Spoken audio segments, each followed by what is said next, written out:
இருக்கலாம். நீங்க இருக்கிறப்ப நடக்கிற ஒரு தவறுக்கு உங்களுக்கு ரியாக்ஷனே பண்ண முடியாது. ஏன்னா அந்த தவறுக்குள்ள நீங்களும் இருக்கிறதா ஃபீல் பண்ணுவீங்க.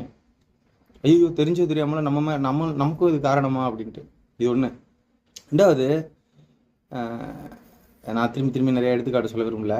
ஸோ இந்த மாதிரி ஒரு மனநிலை இருக்குல்ல, இந்த மனநிலை நேத்து நடிகர் விஜய் பேசின அந்த வீடியோவில் ரொம்ப அது அது அது இல்லவே இல்லை. விஜயை நேரம் பார்த்து பழி வாங்கலாம், நேரம் பார்த்து காலி பண்ணலாம் அப்படின்னு நினச்சி போடுற பதிவு இது இல்லை. எனக்கு அது அவசியமும் இல்லை. வெளிப்படையாக சொல்ல போனால் நடிகர் விஜய் அவர்கள் அரசியலுக்கு வர்றப்போ நான் வரவேற்று பதிவு போட்டேன். ஏன்னா இன்னொரு நிறைய மாற்று சக்திகள் உருவாகணும், நிறைய புது புது அரசியல் தலைமைகள் உருவாகணும். ஏன்னா எப்போதுமே ஒரே மாதிரியான செட்டப் இருந்துச்சுன்னா புதிய கேள்விகள் உருவாகாது, புதிய திட்டங்கள் உருவாகாதுங்கிறது என்னுடைய பார்வை. விஜய் அவர்கள் அதுவும் பெரிய மக்கள் செல்வாக்கோட உள்ள வரப்போ